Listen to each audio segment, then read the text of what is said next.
Your light breaks through our deepest fear. You make the broken heart rejoice. In you we find our voice. We lift you high above the skies. With every breath our praises rise. Your love, it never fades away. We worship you both night and day.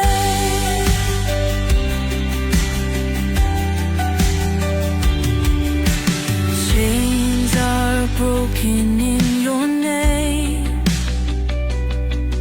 In you we are never the same. Your power flows like mighty streams, fulfilling all our dreams. We lift you high above the skies. With every breath our praises rise. Your love, it never fades away. We worship you both night and day.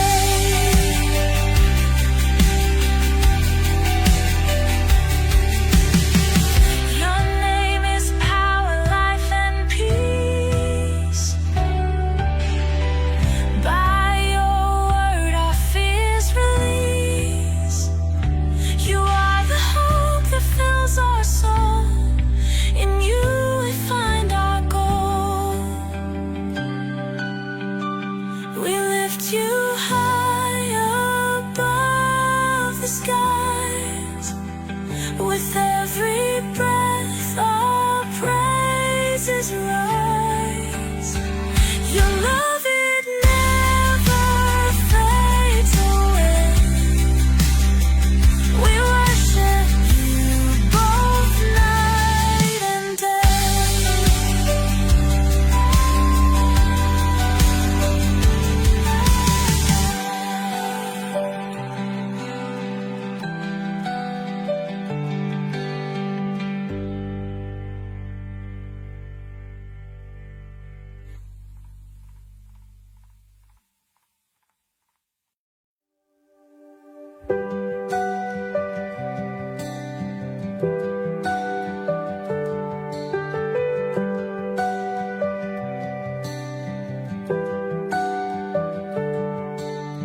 Darkness fades when you are near.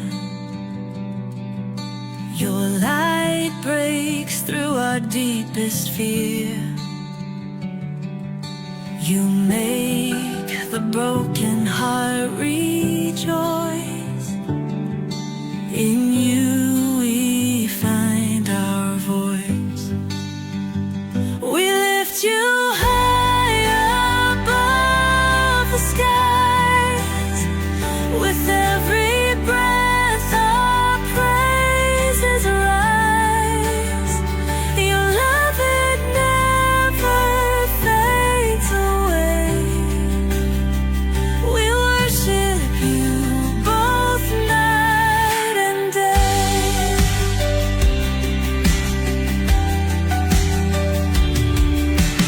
Chains are broken in your name. In you we are never the same. Your power flows like mighty streams, fulfilling all our dreams. We lift you high above the skies. With every breath our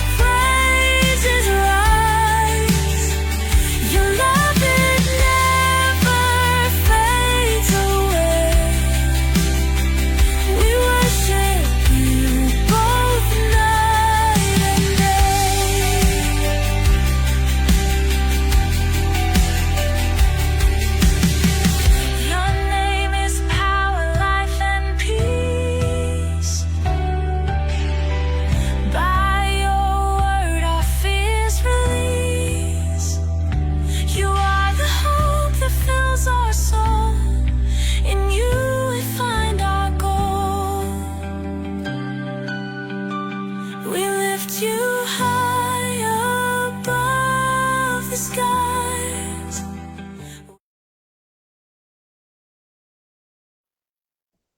Hello, hello! Magandang gabi. Balik na naman tayo sa Russia TV. Ito ang platform na ating pinagkakatiwalaan. Ito ang platform na meron tayong pagkakataon na ipahayag ang ating mga nalalaman tungkol sa Bible, mga ipinaglalaban natin, especially kaligtasan, na alam natin na makabubuti sa mga tao na makikinig. So, ang title natin ngayon na i-discuss at sana makita nyo ang fruit, sana makita nyo ang essence, sana makita nyo ang value ng two judgments or two important judgment na nakalagay sa Bible about kaligtasan or about salvation, na ito ay one for Jesus Christ and another one is Jesus the Lord God. Okay, so kung titingnan nyo, may kalituhan ang title, pero pag in-explain ko sa inyo, makikita nyo ang ibig kong sabihin at makikita nyo ang differences, makikita nyo ang pagkakaiba kung bakit importante na ma-discuss ang ganitong klaseng judgment.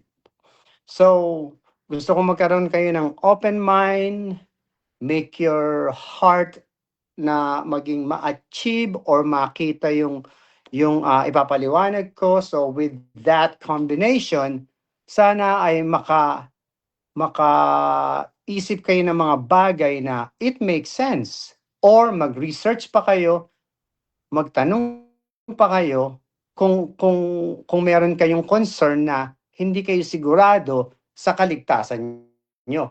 So I'll make sure na maibigay ko sa inyo ang value ng both judgments na i-explain ko sa inyo. And I'll make sure na ma-explain ko sa inyo na in a simple way para hindi kayo nagkakaroon ng doubt or wrong understanding sa ganitong klaseng presentation or podcast, dahil importante na malaman nyo to, dahil ang equivalent dito or conclusion ng understanding sa sasabihin ko ay life eternal or eternal salvation na pwedeng mangyari sa inyo after nitong message na to or during the message. So again, ito pa rin ang inyong lingkod, ang pinaka-cute pa rin, wala ka pa akong nakikita ng mas cute sa akin, Pastor Alexander. Sa iba, brother. But the real title ko is I am an evangelist. So let's do two judgment. Ano to? Ano ang two judgment na nasa Bible na nagbibigay ng parehong salvation? Nagbibigay ng isa ay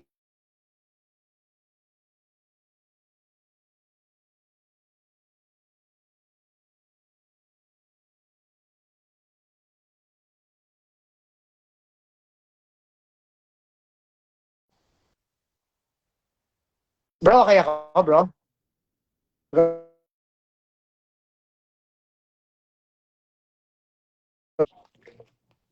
Bro, kanina pa ba nawala?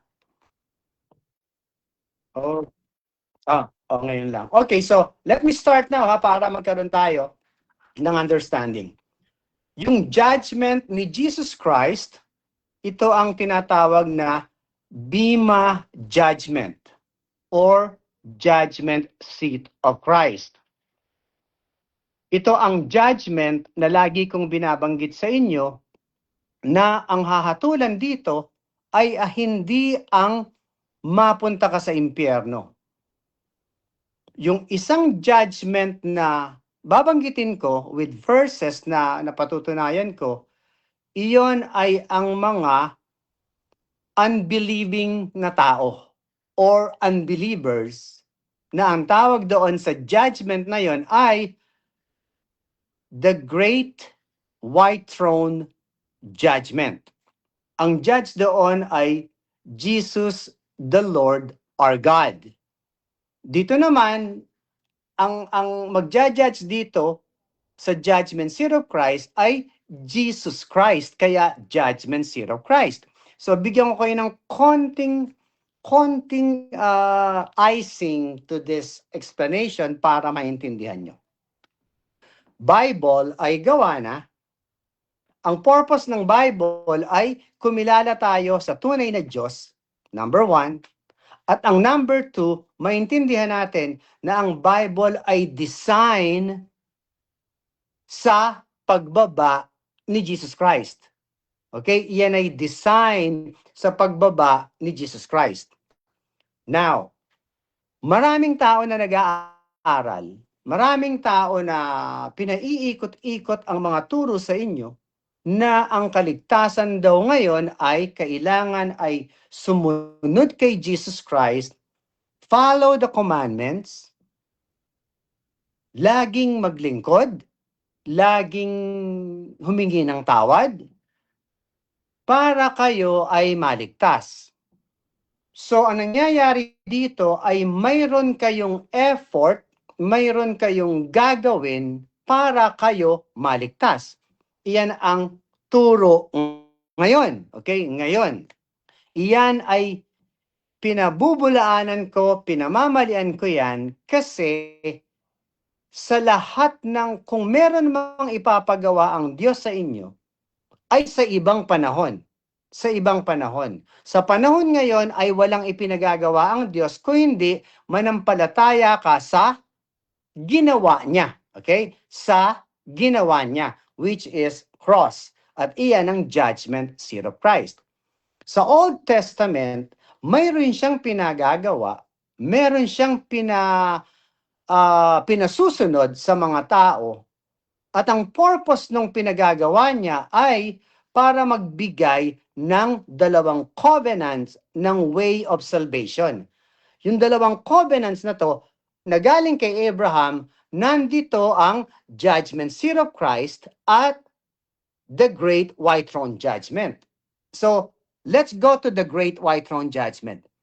Ang Great White Throne Judgment ay makikita natin sa Revelation, pero that was the first covenant na ibinigay ng Panginoon kay Abraham.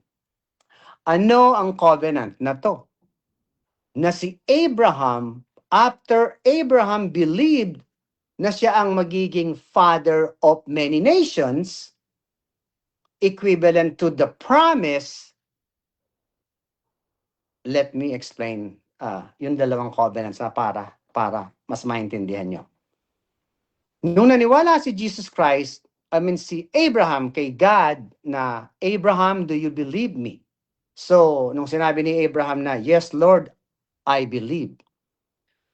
Nabigyan na siya ng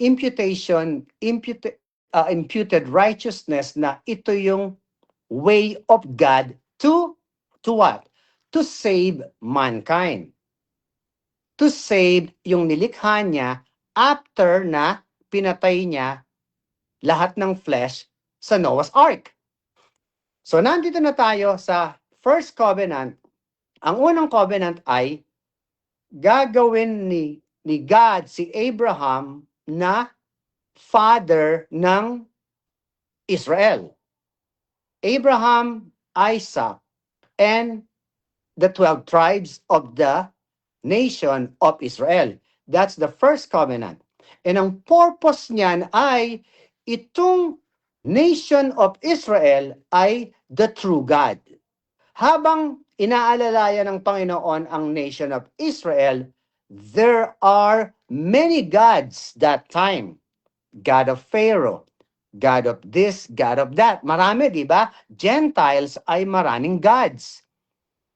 Historically, kaya marami silang gods kasi nung bumaba ang 1/3 of the angels na sumama kay Lucifer, they intermingle sa mga nilikha ng Diyos na mga babae, kaya may mga giants, may mga dwarfs, na nagbibigay ng mga kung ano-anong kababalaghan na kaya maraming ginodyos nung panahon na yon, is because of that power. Kaya parang ang daming Diyos.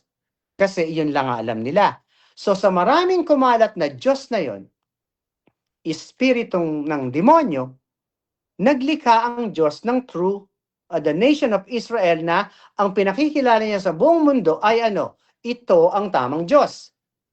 So now, ito yung Abraham, father of the nation of Israel, ito ang gagamitin niya na lineage na pagbaba niya, siya pa rin ang kikilalaning king ng buong mundo. At iyan ang tinatawag na physical dealing. God is talking to Abraham, to Moses, to Noah, to the rest of his people in the right time, or tinatawag na timeline ng event. So, yan yung tinatawag na at the end of that judgment sa Israelite or sa Gentiles, ang tawag dyan ay Great White Throne Judgment. Now, ano naman yung isang covenant? Ang isang covenant, sinabi ng God kay Abraham, ikaw din ang magiging father of many nations. Father of many nations. So, first of all, ang covenant, ibig sabihin ay kasunduan ng Diyos kay Abraham. At pag gumawa ng kasunduan ng Diyos, ay ito ay tinutupad niya. Mangyayari.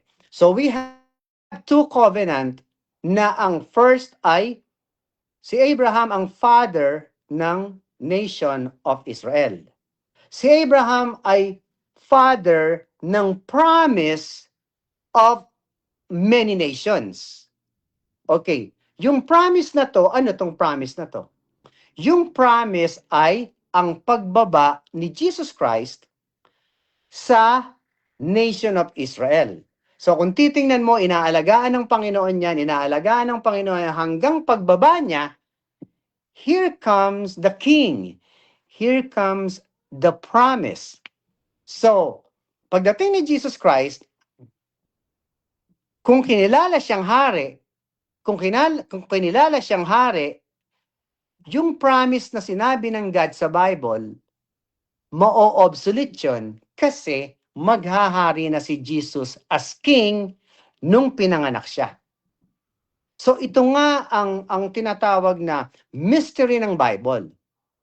Hindi natin alam ang mga nakasulat until namatay si Jesus Christ, and then 100 century later, nabuo ang Bible.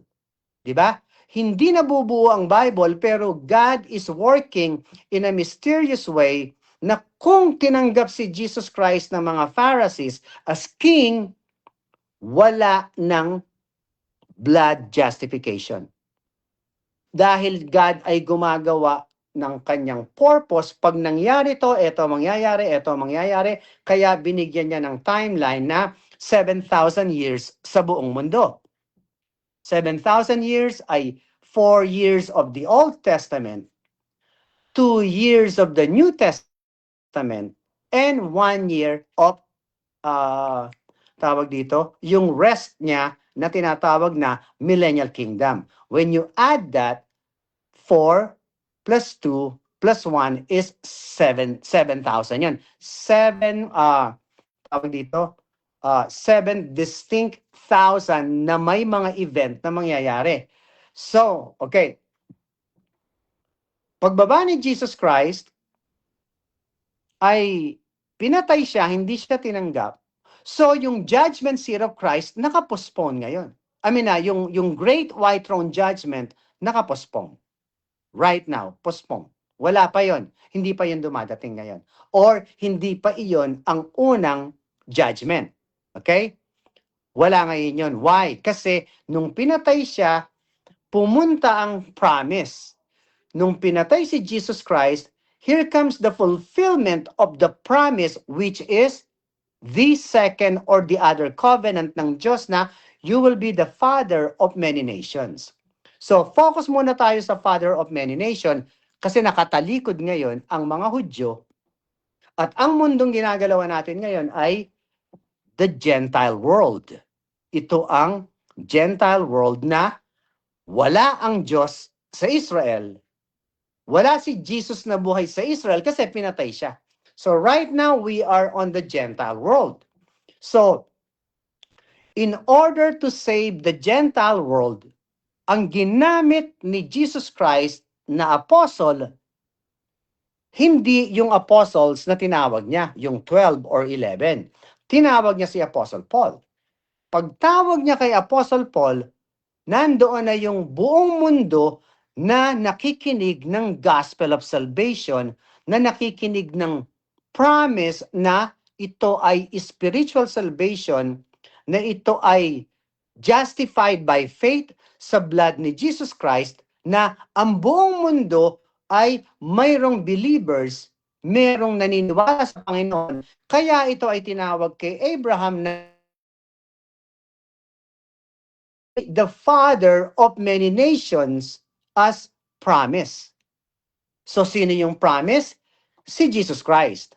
Ano ang gagawin niya? Pag hindi siya tinanggap, papatayin siya, at pag yung resurrected body niya, yun ang mangyayari sa mga Christians na maniniwala sa kanya, but this is revealed by the Spirit. Kaya yung pinag-aaralan natin, pinagkukonek-connect ko lang yan para magkaroon kayo ng idea. The revelation or revealed by Spirit as a mystery, yung gospel na to, which is the good news today, ay ang Gentile ay tagapagmana rin ng kaligtasan. Pero yung first covenant na makikita natin, si Abraham na Gentile at naging Jews or Israelite or Hebrews, iyon lang ang may kaligtasan that time.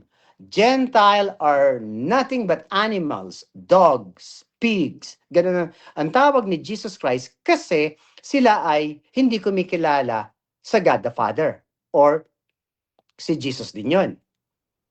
So, nung bumaba siya, still mga Hudyo ang kinukuha niya na tanggapin siyang hari para mailigtas niya lahat ng believers na mga Gentiles. Pero dahil hindi nga nangyari yon, eto na tayo sa spiritual salvation na ito ay marireveal lang after nung pagkamatay niya. So, sa dalawang covenant na to, sa dalawang judgment na to, ano ang pagkakaiba? Okay. Ang pagkakaiba ay yung mga justified by faith, justified from His blood, ang huhusgahan ng Panginoon ay yung serbisyo, yung mga ginawa ng mga Christians, iyon ay huhusgahan niya sa tinatawag na judgment seat of Christ. Saan makikita ulit? Binabasa natin yan sa 2 Corinthians 5:10. Ang nakalagay dyan, ito ang judgment seat of Christ sa mga Christian ngayon na wala kayong gagawin para wala kayong gagawin, no any other condition but one condition. Ano yon? Maniwala kayo coming from your faith, coming sa pananampalataya mo, sa paniniwala mo na si Jesus ay namatay, ang dugo niya ay itinagas niya para sa kaligtasan or kasalanan ng mundo. Ang kasalanan ng mundo, nung siya ay pinatay at nung siya ay bumangon, ang kasalanan ng mundo ay walang Diyos sa mundo. Iyon yung kasalanan ng mundo at iyon ang kasalanan ng individual. Hindi yung pumatay ka, nagnakaw ka, nang-rape ka, nangalunya ka. That time, iyon ang hindi tinitingnan na kasalanan. Ang kasalanan ay walang Diyos ang mundo.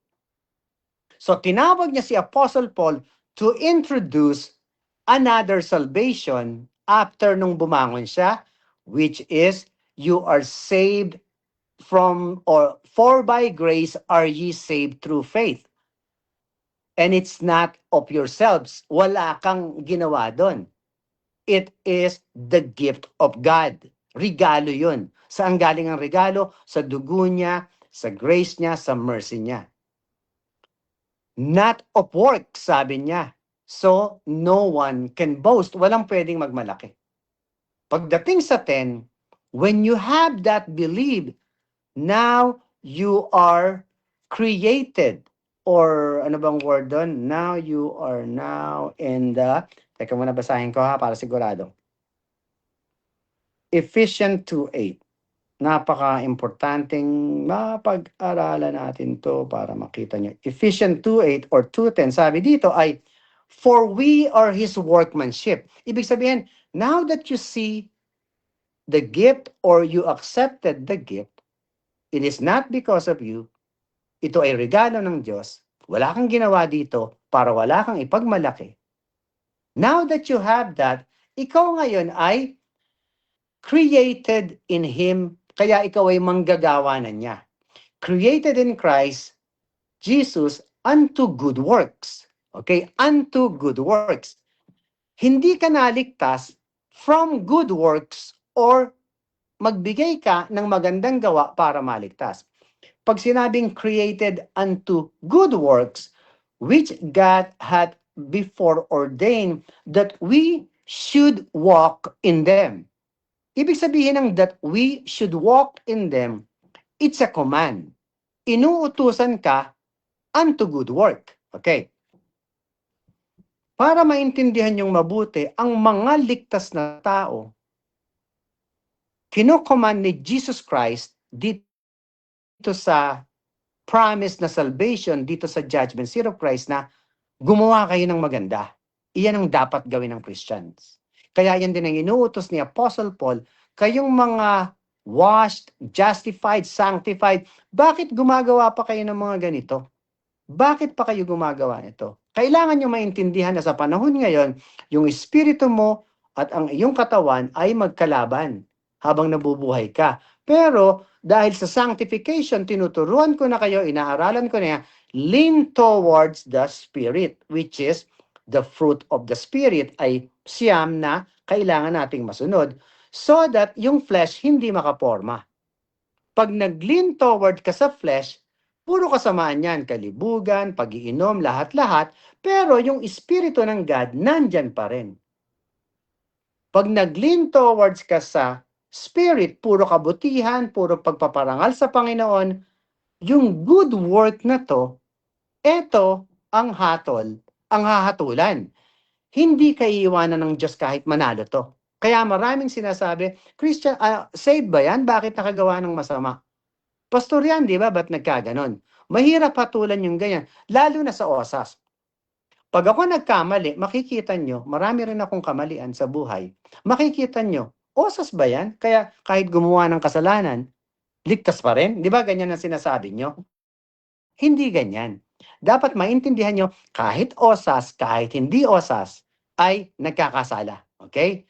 Ganon ang nature ng tao. Katawang puro kalibugan at kademonyohan, magkasama sa akin yan. Paano ako magiging holy? Because of God God give me His righteousness, which is the Holy Spirit or my guide to do good. Kaya ako ay selyado ng righteousness of God, hindi yung righteousness ko. Ang inuutos lang niya, follow the Spirit, not the flesh. Okay. Now, sa judgment seat of Christ, ito ang sinabi na huhusgahan. Not yung kaligtasan, hindi yung iyong soul mo ang huhusgahan, kung hindi ang iyong serbisyo, which is good works or bad works.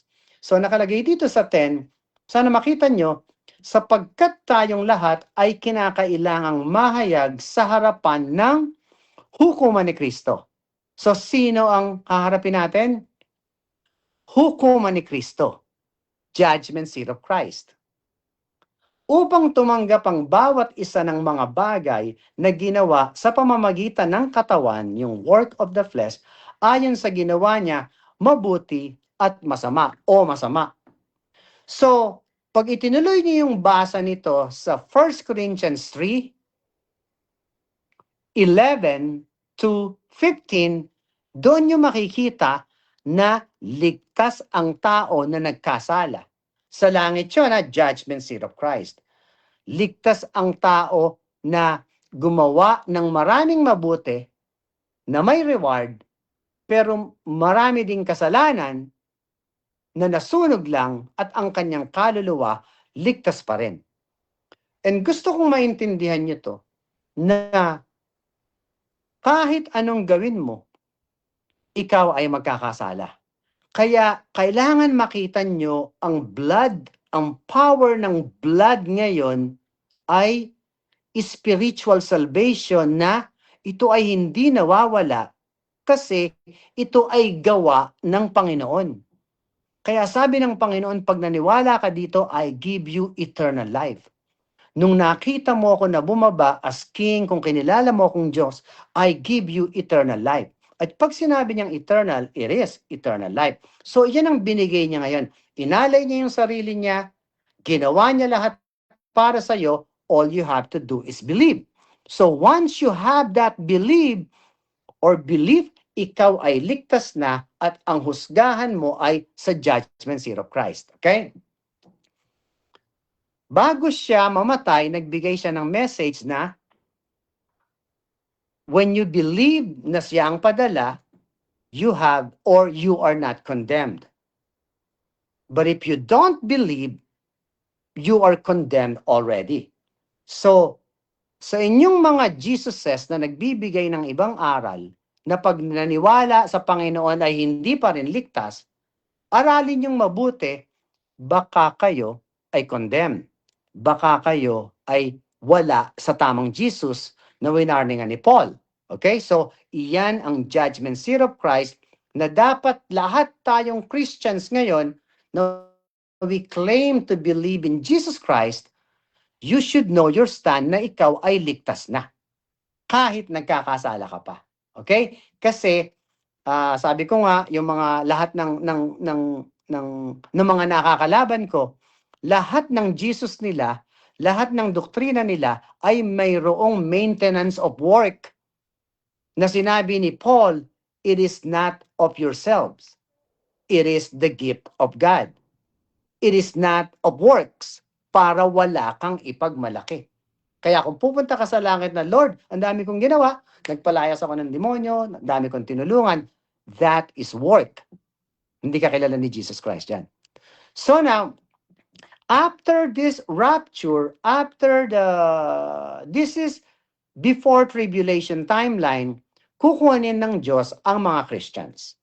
Pag kinuha ng Diyos na yung mga Christians, dadanas ng 7 years tribulation ng mga maiiwan, at habang ikinakasal kami sa langit, naghihintay ng time ng second coming, doon papasok ang mga tao na sasabi, Lord, ang dami namin ginawa.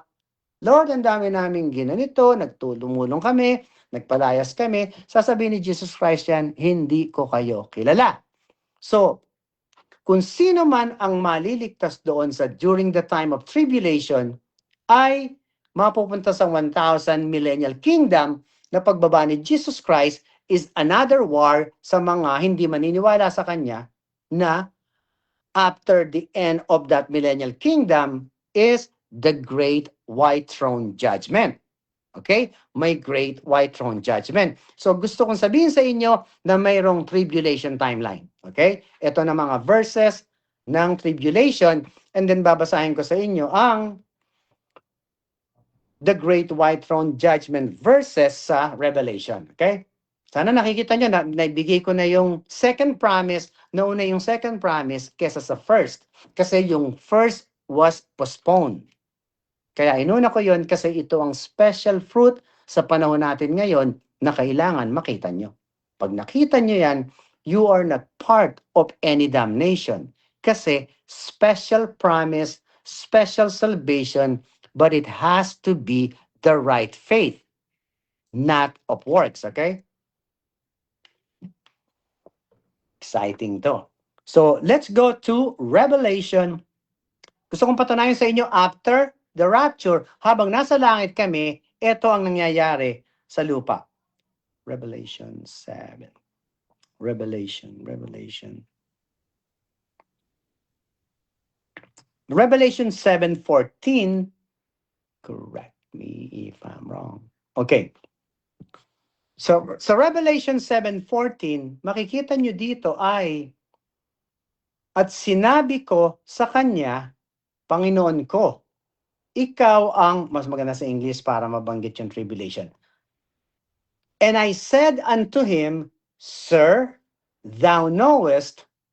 And he said to me, These are they which came out of great tribulation, and have washed their robes, and made them white in the blood of the Lamb. I-explain ko ha.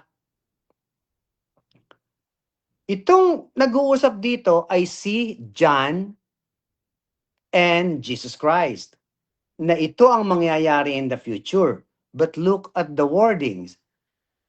And he said to me, Jesus, these are they which came out of great tribulation, and have washed their robes, and made them white in the blood of the Lamb.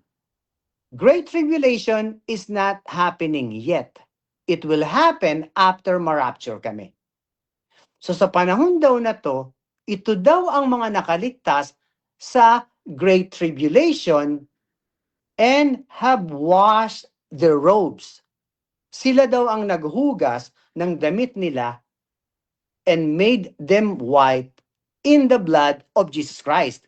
So kung titingnan nyo, parang nandito pa yung blood, parang nandito pa, pero ang gist doon ay they wash their own. Ibig sabihin, may ginawa sila para maligtas. Okay, that's the idea there. They washed their own robes and made them white in the blood of Jesus Christ. Who did the washing? Yung mga tao na nakalabas sa tribulation. Okay. So, ano ang pananampalataya nila that time? Ha? Tingnan natin ha. Ang pananampalataya nila ay sinabi rin sa Revelation 14, kaduktong yon nito, Revelation 14, and I think it's 12. Revelation 14:12, nakalagay dito, tingnan mo yung faith nila ha, kung kanino sila may pananampalataya. Sabi, here is the patience of the saints. Ibig sabihin nito, yung mga santo rin to, pero hindi Christian saints. These are tribulation saints. Okay? Here is the patience of the saints.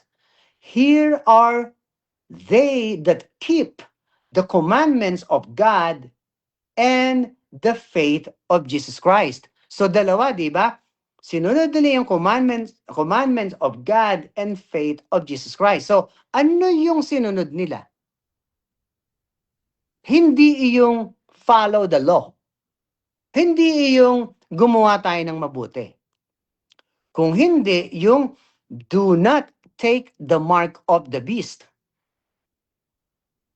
Pag tinake mo yung mark of the beast na inutos ni Jesus Christ, na sinabi ng God, ikaw ay hindi ligtas. So anong sabi dito? Here is the patience of the saints. Parang sinabi, ito ang mga pagtsatsaga nila. Hindi nila kinuha yung tatak dahil sinunod nila ang commandments of God and the faith of Jesus Christ. Kaya, they wash their own robes. Sa tribulation timeline, mayroon silang sinunod, mayroon silang ginawa para maligtas. So, let's go back naman sa time ng Christian. Sa Revelation, sinabi rin kung sino naghugas sa atin.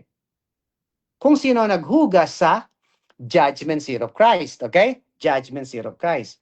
But before I go there, yung tribulation saints na nakaligtas, ito ay nakadalo as guest doon sa bride of Christ nung ikinasal. Sila yung mga nakahabol na naging guest doon sa langit pagkatapos ng kasal sa body of Christ. Tapos nun, yung mga naiwan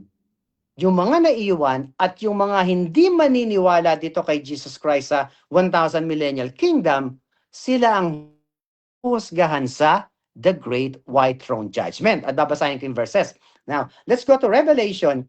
Revelation 1, ito ang estado ng mga Christians sa kaligtasan kung sino ang naghugas. Kaya tayo ay walang works. Kaya tayo ay being washed. Revelation 1, Revelation 1, 5, and 6. Tingnan nyo ha, magkaiba. But before I go again, need to understand, Revelation chapter 1 to 4, nandito pa yung historical view ng Christians. Pagdating sa 4 or half of the chapter 5, na raptured. Pagka-rapture, Revelation 5 to 22 is nowhere to be found the Christians. Na-mention siyang one time doon sa dulo ng libro for that purpose na sasabihin na sila ay nakasunod, nakaligtas doon sa ginawang faith. Other than that, pag ginamitan kayo ng verses from chapter 5 to 22, wala ng Christian. Okay? Wala na. Yan ang danger ng mga aral nila. So, tingnan natin sa sino ang naghugas ng robes ng mga Christians. Is it you? Kagaya ng binasa natin kanina, they wash their own robes, di ba? Sabi sa Revelation 7:14, they wash their own robes. Tingnan niyo ito. And from Jesus Christ again, who is the faithful witness and the first begotten of the dead, and the prince of the kings of the earth, unto him that loved us. Unto him that loved us. Meron siyang pagmamahal, meron siyang ginawa para sa mga believers. Ano yon? And washed us from our sins. And washed us from our sins in His own blood. Oh, nakita nyo ang difference nito? Sa chapter 7, verse 14, they washed their own robes. Pag tinuloy mo sa chapter 14 and verse 12, here are the patience of the saints. Diba? The patience of the saints. These saints who got out of the great tribulation, who follow the commandments of God and the faith of Jesus Christ, wash their own robes. They did something. Faith plus work. But not the law and not good works, not to take the mark of the beast. Iyon yung event na sinasabi doon na nakasunod sila na hindi matatakan.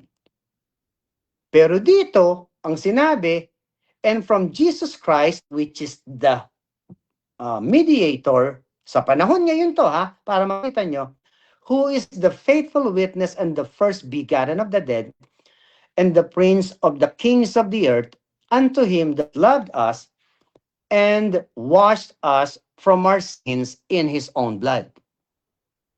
Paano tayo nahugasan? Paano? Kasi when we believed, we are sealed with the Holy Spirit.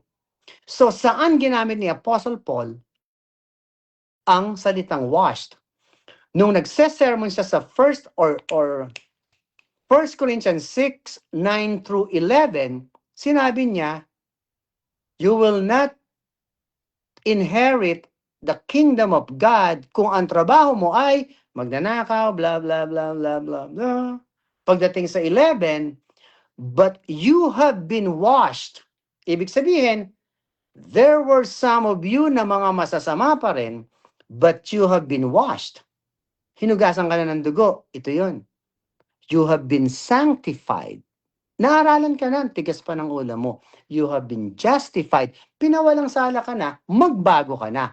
Iyan ang katayuan ng Christian ngayon, na kahit sila ay nagkakasala, ay ligtas pa rin sila.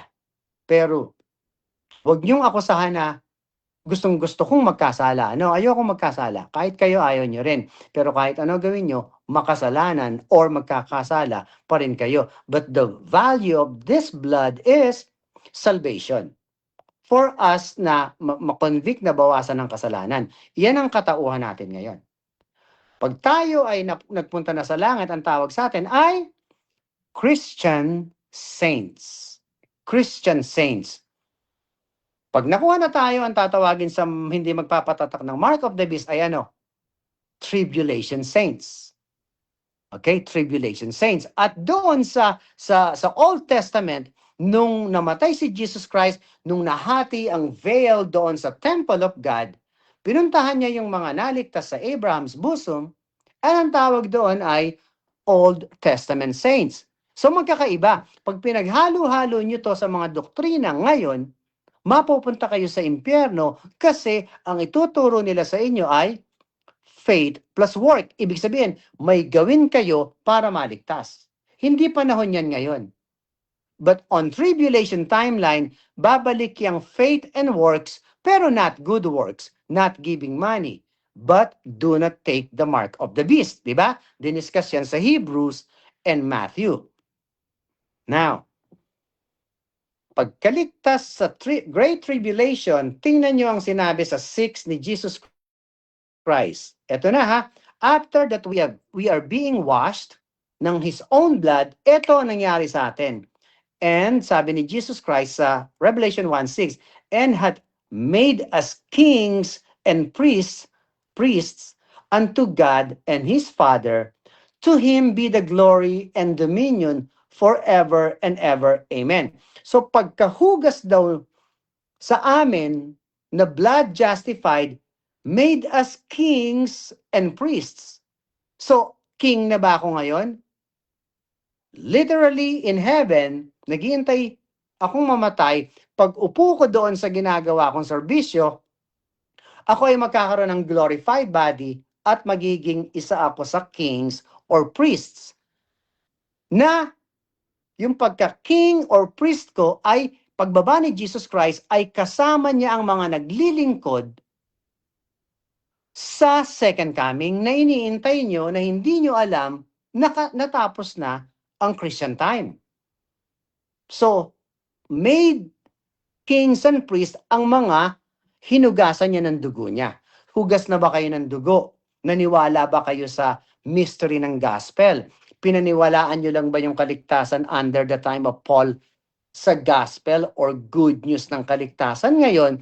Or isinama nyo pa sa James? Faith without work is dead. O sinaman nyo pa sa John, ang manatili sa kanya ay yun ang may mga maliligtas, yung mga ganun. Mga ganun. Or sa Matthew, pag pinaghalo-halo nyo yan, and not the gospel of Paul, you have to think twice. Wala kayong gagawin ngayon para maligtas dahil special message to from the second covenant of God to Abraham to be the father of many nations from faith. Abraham was saved from faith, di ba? Abraham believed God and it was imputed or counted to him as righteousness. Alexander believed Jesus and he was sealed with the Holy Spirit of God, which is the righteousness of God. So ganun ang kaligtasan ngayon, just like the way Abraham was saved. Okay? So now, let's go to the Great White Throne Judgment na itinuturo ni excuse me, ni Pastor Cesar Baladad na doon daw mahuhusgahan, hindi pa raw siya namamatay, kaya sabi niya, doon pa daw marireveal kung ano yung mga ginawa niya, baka daw may mali. Di ba? Yun ang sabi niya, baka may mali. So, let's read yung another judgment, na itong judgment na to ay mangyayari pagkatapos ng judgment seat of Christ. So, let's pretend na tapos na ang judgment seat of Christ. Revelation 14, Revelation 7, Revelation 20. Okay, let's go to Revelation 7, 20. Let's go to Revelation 7 verses. What are the verses? Revelation. Ito na yung verses na gagamitin ko and then we're done, ha? Kung may question, let's get it. Revelation 20. 13 ba? Dali, saan ako magsisimula? Let's go, and I saw the dead. Let's go to 11 muna, ha? Tingnan nyo to, ha?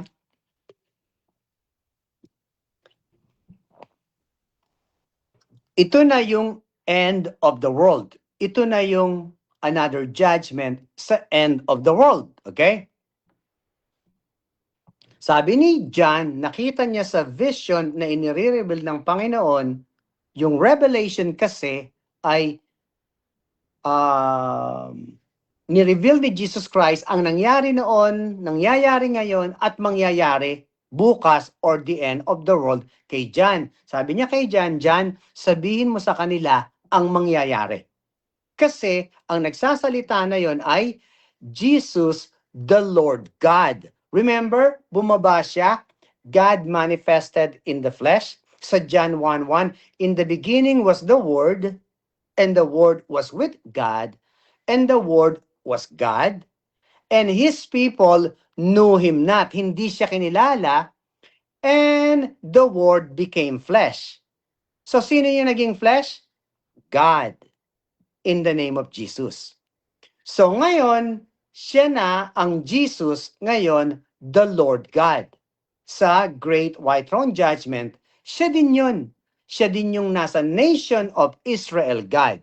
Kaya nung nakikipagbuno siya kay Jacob, tinanong ko ano yung pangalan niya, hindi niya sinasabi dahil masasabi niya kung ano yung pangalan niya. Pag nireveal niya na Jesus or ano, dito malalaman na siya yon. Kaya hindi siya sumasagot for that purpose na meron siyang another plan of salvation. Pagkatapos ng judgment seat of Christ, wala ng Christians dito sa Revelation na babasahin ko at ito na ang mangyayari. Ilan ba to? 11. Mga 5 verses. Sabi dito ni John, and I saw a great white throne, and him that sat on it, from those for whose face the earth and the heaven fled away. Nagsabog-sabog, karumal-dumal, abomination, nangyayari sa mundo. And there was found no place for them. Ano ibig sabihin nun? Yung mga nagkalat na to, including mga spirit, walang mapuntahan na lugar. Okay?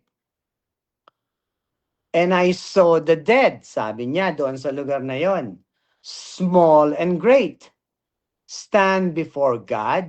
Sabihin, they were there. And the books were open, judgment, and another book was opened, which is the book of life. And the dead were judged out of those things which were written in the books according to their works. So kung titingnan nyo dito, yung works na to ay ina-apply nila na, oh, kita mo may works doon, no? May works doon. So kung titingnan nyo to, this works is to application. Pagdating doon sa Millennial Kingdom, di ba, tapos na ang judgment seat of Christ, faith, follow the commandments of God, and the faith of Jesus Christ. Faith plus works. Dito naman sinabi, they will be judged according to their works. Dito kasi sa Millennial Kingdom, there is no need to have faith. There is no need to preach. Ang batas ng kaligtasan doon ay work. Meaning, obedience. Sumunod ka sa uutos niya. Sumunod ka sa sasabihin ni Jesus Christ kasi Jesus is King that time. Siya ang nandoon na, so you don't need to have faith. Kung ano yung sinabi niya, yun ang gawin mo. Paano ka nalaman yan? Nung buhay pa siya, sinabi niya, in that time, you cannot call your brother Raka or a fool, or else you will be in danger of hellfire, or you will be canceled to some punishment.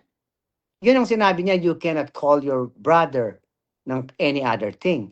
Pero ngayon, pwede mo pang gawin yun. Lahat kayong mga nagtuturo ng faith plus works, may gagawin, you are all foolish.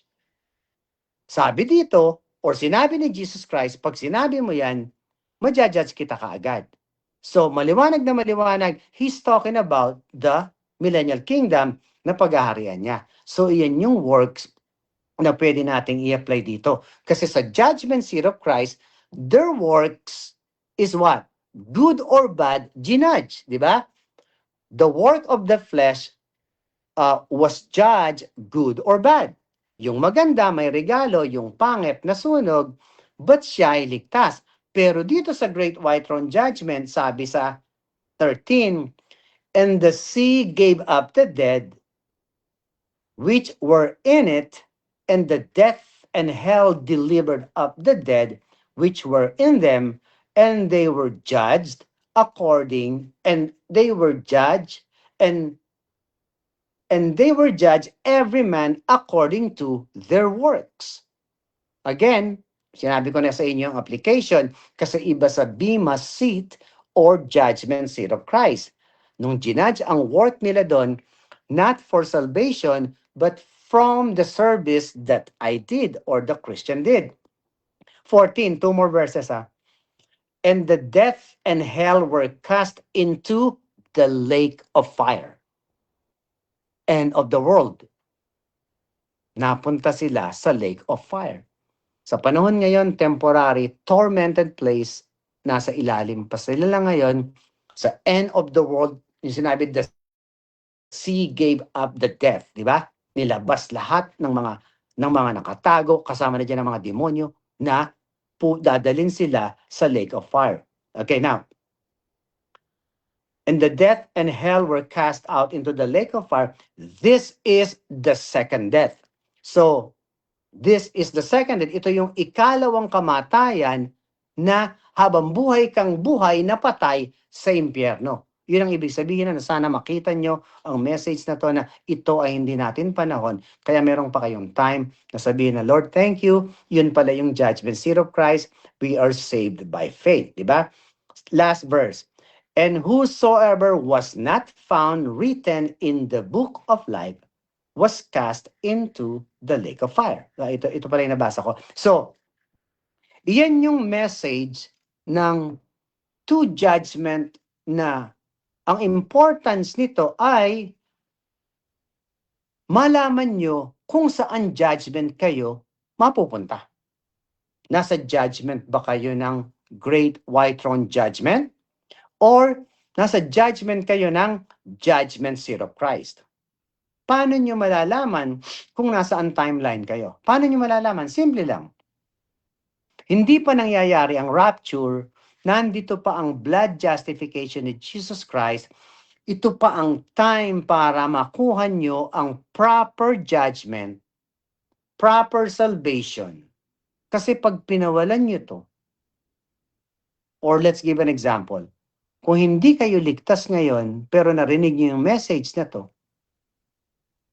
at let's say tomorrow or now na rapture ako ng Panginoon, makikita mo na ay totoo pala yung sabi ng pastor na cute. So ano yung nadinig mo sa akin? Para ka maligtas. Follow the commandments of God and the faith of Jesus Christ. Do not take the mark of the beast. Bayaan mong patayin ka na malaman mo na ayoko niyan, sa demonyo yan. That is your only chance na maligtas. Kung paano naman na namatay ka ngayon na hindi mo nalaman na ito pala ang kaligtasan, then right away, you go to compartment of hell sa semi-lake of fire. Doon ka na at iintayin mo yung the Great White Throne Judgment, ilalabas ka ng lupa, ng dagat na hahatulan ka because you are not written in the book of life na ginawa ng Panginoon or God of Israel that time and tribulation and the millennial. Pero kaming mga Christians, we are already in heaven and sa mga servant ay kasama pa ni Jesus Christ sa second coming. So anong dapat natin gawin? Yung mga naghihintay ng second coming, so sad to say, that's not for Christians. Second coming is the time na maghahari si Jesus Christ kasama ang mga true believers. So, sana nakita niyo ang pagkakaiba. Bema Seat of Christ, ang huhusga, or Judgment Seat of Christ, ang huhusgahan ay ang ginawa nila, mabuti o masama, hindi ang kaluluwa. Ligtas na yon. Sa Great White Throne Judgment, ano ang huhusgahan? Yung mga hindi naniwala sa Kanya, hindi nakalista sa book, hindi nakasunod sa inuutos niya, kung ano man yung sinabi niya that time, kayo ay cast out in the lake of fire, which is the second death. Forever. Hindi 2 weeks, hindi 1 year, hindi 10 years. Forever. So sana makita niyo to, ito ang pinaka-essence ng sinasabi ko sa inyo at itong message na to ay walang bayad. Walang donation. Wala kayong i-maintain.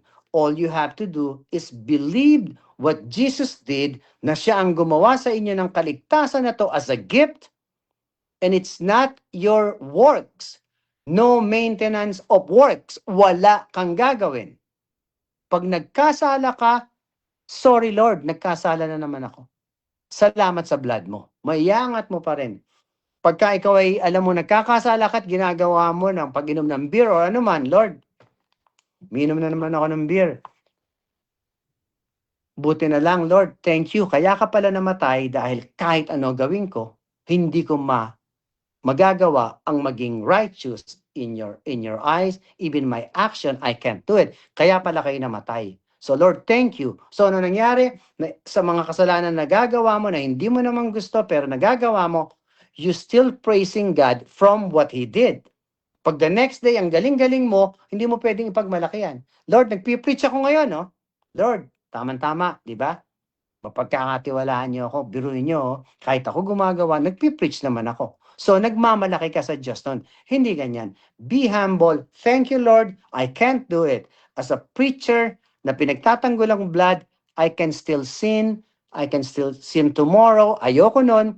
But because of His blood, I thanked Him dahil hindi ako makakaligtas without that kind of salvation today. So may God bless us all. In Jesus' name, Brother Rasha, if there is or some questions, let us take care of it. Brother Rasha, bigyan na natin ng warning ng 2 minutes kasi, Brother Rasha.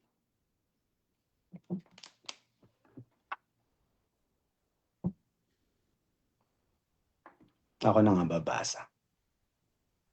Iiwanan ako ni bro eh. 7. Let's see. Okay, let's do itong first question. Sana naman magbigay ng pangalan to. Si Pastor Jarmel, shout out, bro. Sabi niya, why does Jesus say, not everyone who says, Lord, Lord, will enter. Okay. Okay, ano'y natin yan, ha? Bigyan natin ng maganda ipaliwanag yan eh. Si Jesus Christ, nung sinabi to, ay buhay pa. Bakit sinabi ni Jesus? Matthew, okay? Matthew 7:21. Bro, binabasa ko na yung first question, ha? Matthew 7:21, nakalagay dito, ang question niya, bakit daw sinabi ni Jesus yun? Sabi niya, okay, sorry. 7:21. Okay. Jesus is speaking about the future event. At ito ay ang before the end of tribulation, yung mga taong gumagawa nito ay hindi makakapunta sa langit. Hindi sila makakapunta sa langit kasi nilagyan nila ng works. Hindi nila nakita kung ano yung kalooban ng ating Ama. Sa mga nagtuturo sa inyo, lagi lang sinasabi, sundin natin ang kalooban ng Diyos. Di ba? Nadidinig yan. Ano gagawin natin? Gumawa tayo ng mabuti, maglingkod tayo. Akala nila iyon. Misunderstanding, and ang danger noon ay punta na kayo sa impyerno, makukuhanan pa kayo ng pera na nagtuturo na yon. Here is the real meaning of what he said. Sabi niya, not everyone that said unto me, Lord, Lord, shall enter into the kingdom of heaven, but he that doeth the will of my Father which is in heaven. Ang Tagalog nito ay, hindi ang bawat nagsasabi sa akin, Panginoon, Panginoon, ay papasok sa kaharian ng langit, kundi ang gumaganap ng kalooban ng aking Ama na nasa langit. Kundi ang gumaganap ng kalooban ng aking Ama na nasa langit. It seems like do something good, di ba? It seems like it. Bago ako pumunta sa 22, sasabihin ko sa inyo kung ano yung kalooban na sinasabi niya, ng aking Ama. Kundi ang gumaganap ng kalooban or the will of my Father, sila lang daw ang makakapasok sa langit. Word for word, word has meaning, so kailangan nating maintindihan. Okay? Sa John, inulit niya kung ano yung kalooban ng kanyang Ama. John 6:40. Itong John 6, ang dami niyong matututunan at sana may makadebate ko dito verse by verse na sasabihin ko sila ay hindi pinili ng Diyos. John 6:40. Ano ang sinabi dito? And this is the will of Him. Di ba? Will? Sa Tagalog, sapagkat ito ang kalooban ng aking Ama. Maliwanag na maliwanag kung sino ang tumutupad or sumusunod ng kalooban. Yun ang papasok sa kingdom. This is the will of Him that sent me, which is God, that everyone which seeth the Son and believeth on Him may have everlasting life. And I will raise him up at the last day. Sa Tagalog, sapagkat ito ang kalooban ng aking Ama na ang bawat nakakakita sa anak, that time nakakakita. Okay? Pag nakita mo siya. At sa kaniya'y sumampalataya na ano? Na siya ay Son of God, siya ay the Messiah, siya ay the Christ, na pinadala, only begotten Son, sumampalataya na siya yon, ay magkaroon ng walang hanggang buhay at akin siyang ibabangon sa huling araw. So ano hinihingi niya that time? Nakalooban? Is it do something good? Or maniwala sa katauhan niya that time? So maliwanag na maliwanag, the one who seeth the Son, at ito ang kalooban ng aking Ama. Kung sino man ang nakakita sa akin ngayon at nanampalataya, bibigyan ko sila ng magandang or everlasting life. At ibabangon ko sila sa huli. So bakit ibabangon sa huli? Kasi wala pang blood dyan, di ba? So pag naniwala yon, sila ay nasa book of life. Sana nakukuha nyo Iyon ang kalooban na binabanggit. So ngayon, ito ang tinuturo sa inyo na kalooban ng mga ibang Jesus. Ito ang sinabi ni Jesus Si Jesus mismo nagsabi na, ito ang ituturo sa inyo. Or ito ang sasabihin nila sa inyo. O ito ang sasabihin sa akin itong mga tao na to. Yung mga nagtuturo na JIL, mga born again, Mormons, lahat kasama ang RCC dito kasi may faith and works. Tingnan mo Many will say to me in that day, marami daw magsasabi, or Tagalogin ko, marami ang magsasabi sa akin sa araw na yon, future, sinasabi niya nung buhay siya, future, Panginoon, Panginoon, hindi baga nagsipanghula kami sa iyong pangalan? So, kine-question nila yung God. Jesus, Panginoon, Panginoon, hindi baga ginamit namin yung pangalan mo, nagsipanghula kami, we prophesied? Have we not prophesied in thy name, Lord? O, naglingkod kami. Naglingkod kami. Ano yung sumunod? And in thy name have cast out devils. Sabi niya, Panginoon, hindi baga nagsipanghula kami sa iyong pangalan at sa pangalan mo'y nangagpalayas kami ng mga demonyo. Panginoon, ito ang mga ginawa namin. Hindi ba magaganda to? Good works to? At sa pangalan mo'y nagsigawa kami ng maraming gawang makapangyarihan. Lord, Lord, buksan niyo yung pinto, papasukin niyo kami. Ganito ginawa namin. Nagpakain kami, naglingkod kami, dumalaw kami, nagpalayas kami ng demonyo, nag-speaking in tongue kami ng lahat-lahat. Ang dami namin ginawang maganda sa future na yon. Pero nasa sabihin ni Jesus Christ.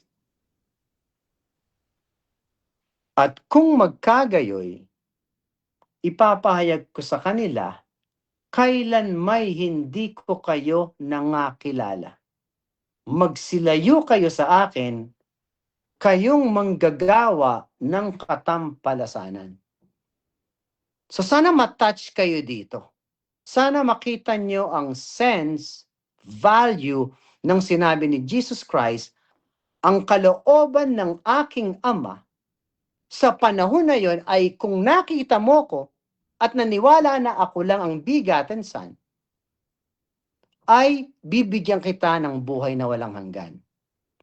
Pinatay siya, ngayon binigay niya ang spiritual salvation, identical message to be saved by faith.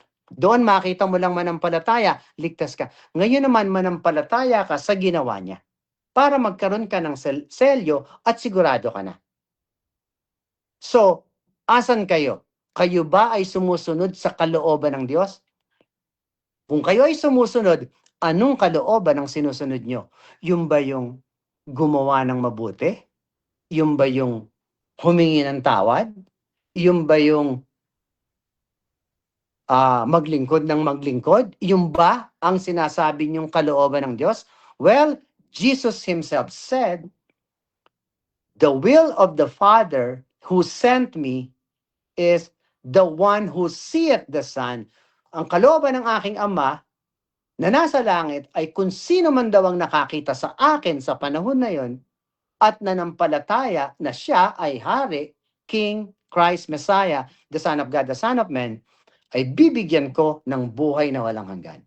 And that is the will of God. So sana, maganda yan. Sana makita nyo yung nakaka-excite to dahil pag nakita nyo to, you can have the salvation right at this moment na, Lord, iyon pala ang kaligtasan. Thank you. I believe the blood. I trust the blood fully na kayo ang gumawa. All I have to do is believe so I can get the righteousness of God, that this righteousness will convict me to do good or to do bad. Iyan ang work of the Holy Spirit na nasa akin. Brother Rasha, ang ganda. Next question dito.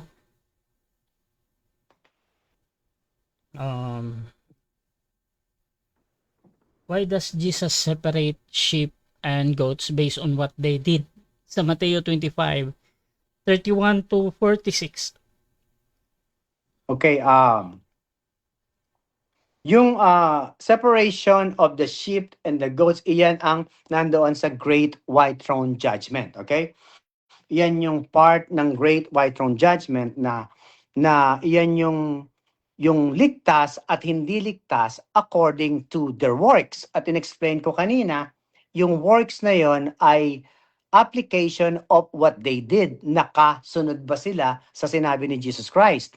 Kasi when Jesus Christ came down here, nung siya ay nagpi-preach as a Jew, tandaan nyo, nung nagpi-preach siya as a Jew, ang kausap niya doon ay mga Hudyo na huhusgahan niya doon sa after the tribulation. Yung aral niya, yung aral sa Matthew ay paghahari niya. Matthew, Mark, Luke, and John ay paghahari sa mundo. Ang tawag doon in English is the kingdom of heaven is at hand. The kingdom of heaven ay paghahari ni Jesus sa lupa or earthly kingdom na magtatayo siya as a king. Nung hindi mangyari yon, nagkaroon ng postponement at yung verses na binabasa ninyo, iyan ay pertaining to the end of the world because of judgment seat of Christ ngayon. Yung judgment seat of Christ, yung works na gagawin nila ay walang hatol na kamatayan. Binasa natin yan Sa judgment seat of Christ ay hahatulan ang ginawa ng katawan, mabuti o masama. So saan hinatulan? Sa langit. So lahat ng nasa langit, ligtas na, but their works ay hahatulan sa mabuti o masama, susunugin at riregaluhan. That is their works. Nasaan ang kanilang kaluluwa? Nasa langit na, salyado ng Espiritu sa panahon ngayon. Pero yung doon, yung nakapospone sa Matthew, hahatulan sila according to their works, and if their works is not good o hindi nakasunod sa inuutos ng Panginoon, they are cast out in the lake of fire, which is the second death. Diba? So sana makita niyo yung pagkakaiba ng judgment. Iba ang judgment sa Christians, iba ang judgment to the end of the world or tribulation timeline. Sana makita yan ha. Next question, Brother Russia.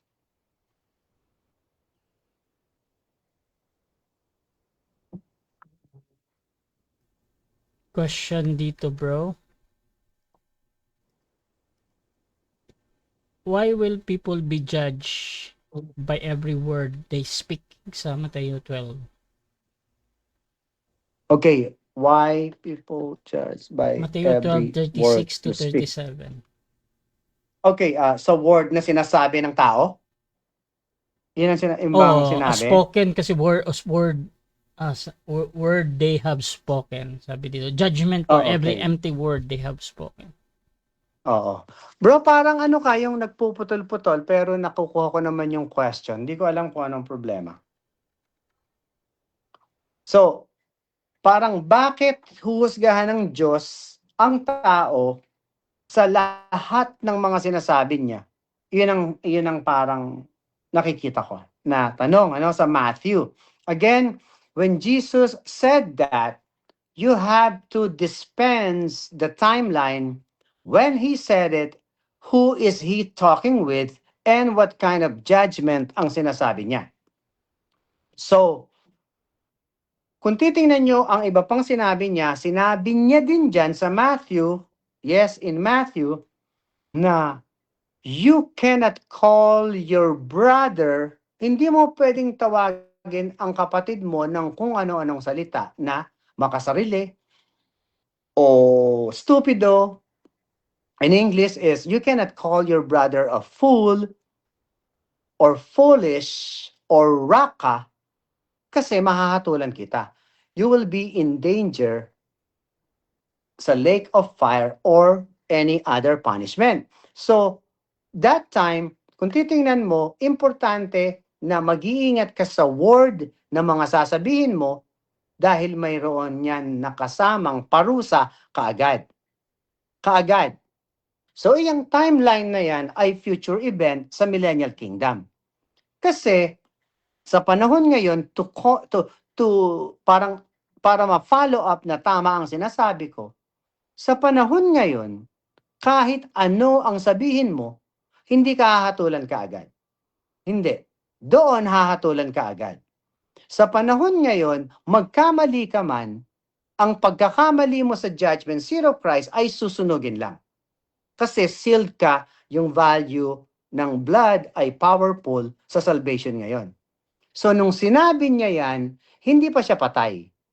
Nung sinabi niya yan, wala pa siyang inaaral na spiritual salvation. Kaya nung namatay siya, sinabi niya kay Paul, sabi niya, Paul, ito ay misteryo na hindi ko pa sinasabi on the other time or the sons of men. So nung nakatayo siya na buhay, hindi pa niya sinasabi yung value ng kaligtasan ngayon kasi kailangan mamatay siya in order for him to reveal ang nakatagong mystery na promise kay Abraham na Abraham, you will be the father of many nations. So pag inaral niyo ang Matthew, Mark, Luke, and John, may kanya-kanyang meaning or equivalent ang paghahari ni Jesus Christ. Merong kingship, merong tinatawag na servant, at pagdating kay John ay, I think kay John ay ang pagka-Diyos niya at pagkatao niya, or kay Mark ay ang pagsisilbi niya or mga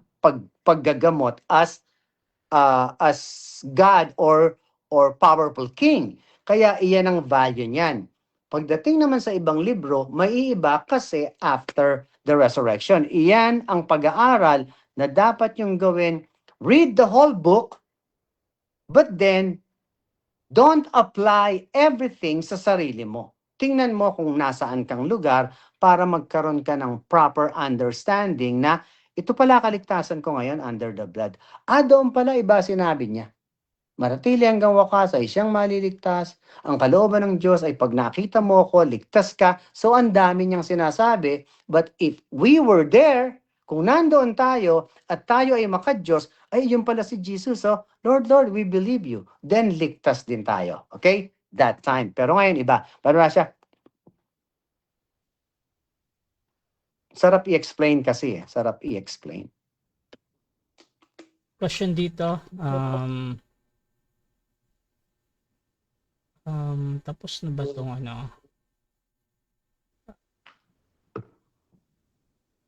Yung sa Mateo, no? 7. Alin? Yan. Natapos ko na yan, Brad.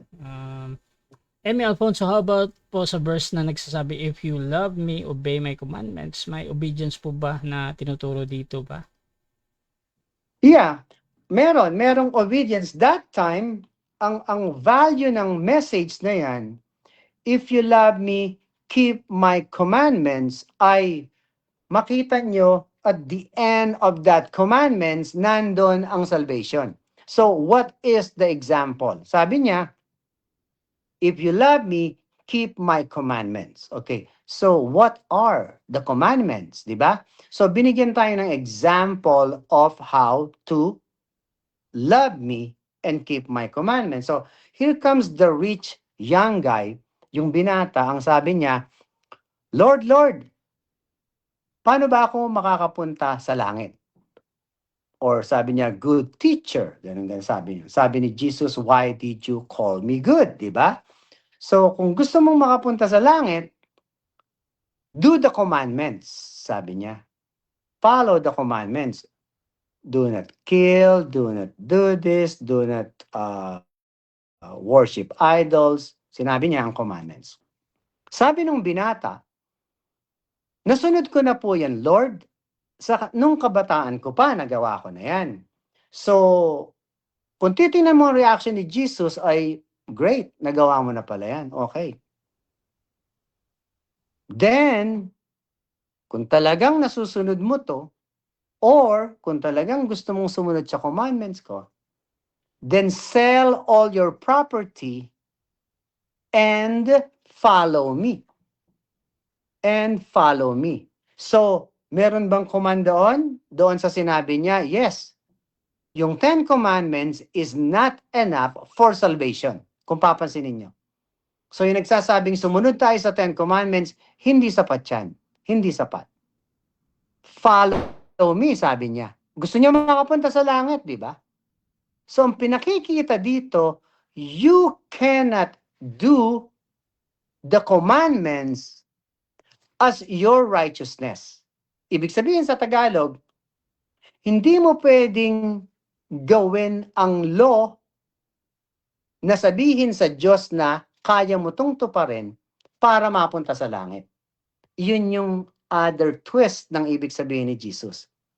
Nasunod mo na pala, ha? O sige, sell your property, that's another commandments, then follow me. So, ang binata, hindi sinunod yun. Hindi sinunod.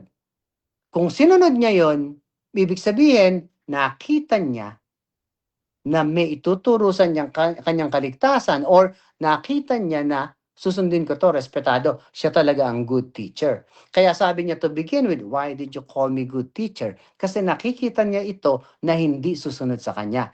Yun yung sense nun. So, may command ba? Yes, meron. Ang tanong, kinaya ba niya? Hindi, di ba? So, let's apply it today. Pag sinabi ng mga preacher nyo na, if you love me, keep my commandments. Tanungin mo yung nagtuturo. Sa nagtanong na to, tanungin mo yung nagtuturo sa'yo, kaya nyo ba, pastor? Kasi kung kaya mo, iyan ang daan sa langit. Pag sinabi nilang kaya nila, nanloloko sila. Pag sinabi nilang hihingi ako ng tawad, at patatawarin ako para sa kaligtasan, hindi yan ang kaligtasan ngayon. Sinabi ko na sa inyo, ang kalooban ng Ama ay manampalataya ka nung nakita mo siya. Ang kalooban ngayon ng Ama ay, in Jesus' name, yung gospel na maniwala ka sa blood. So, keep my commandments. If you love me, keep my commandments. Ang message niyan ay towards the cross. Christ is the end of the law for those who believe. Kung sino yung maniniwala na ang salvation ay galing sa cross, galing sa kahoy na yan, na ang pinagtagasan niya ng dugo, iyon ang kaligtasan by faith, iyon ang tinatawag na, if you love me, keep my commandments. If you keep the commandments, you will see the salvation, not good works, hindi yung ang bait mo, kasi pag pinagmalaki mo sa Lord, Lord, mabait ako, nasunod ko lahat, nagpalayas ako, ano sabi sa'yo? Hindi kita kilala.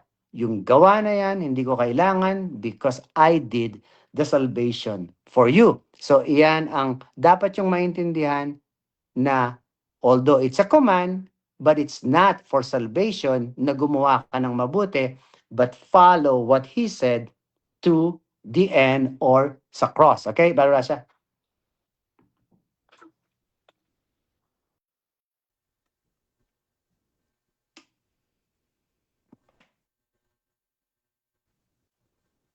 So comment ito kay Denzel, hindi po yan Great White Throne Judgment, judgment of the nation po yan, Pastor, after the second coming of Christ. Isa-separate niya yung goat at sheep kasi yung sheep lang ang nakakapasok sa millennial reign of Christ. Okay, yun nga din sinasabi ko sa inyo na yung may sinabi si Jesus Christ na ang manatili hanggang wakas ay siyang maliligtas. Iyan yung tinatawag na end of tribulation timeline. Kasi event by event. End of tribulation timeline, iyon yung kung sino yung manatili hanggang wakas ay siyang maliligtas. Yung hindi nagpatatak ng mark of the beast ay papasok sa millennial kingdom. So, wala pa doon ang separation of goat and sheep, di ba? Kasi kung sino yung nakaligtas doon, punta sa millennial. Yung hindi nakaligtas doon ay nandoon sa either nandoon sila sa yung kasi lilipulin ng Diyos yung mga kalaban that time, dadalhin sila sa compartment, yung temporary tormented place. So pag ginawa na yung ng Panginoon yung separation of the goat and yung sheep na yan, iyan ay yung ay pupunta na sa thrown na sa lake of fire, which is the second death. So ang second death ay the great white throne judgment. Pero yung tribulation timeline ay hindi pa iyan ang end of the world. New Testament ay 4 na bracket. Nung buhay si Jesus Christ, after the resurrection, tribulation timeline, and millennial kingdom. So yung separation of the sheep and the goats are doon sa pang-4 na great white throne judgment. Totoo yun. Brother Rasha?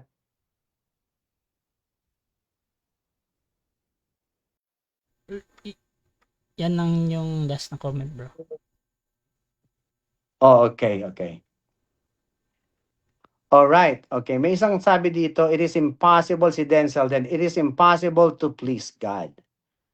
It is impossible to please God without faith. Okay, that's it. Yun ang ano ko. So wala kang faith sa Kanya, then it is impossible. But you have the faith, then it is possible. So ayun, thank you sa lahat sa mga nagtanong. Kung sino ang against dito, I am willing to explain with sa debate or anything.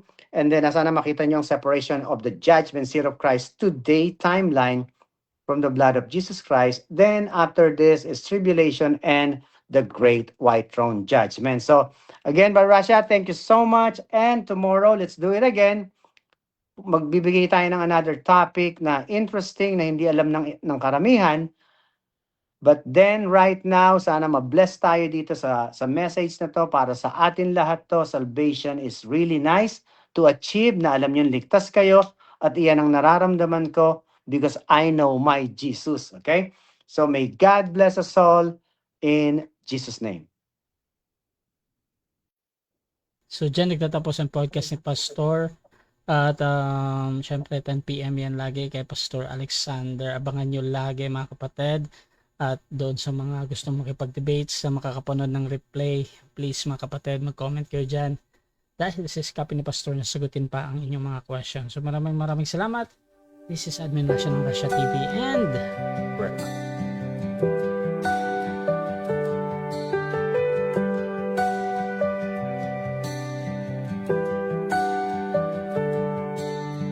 Darkness fades when you are near.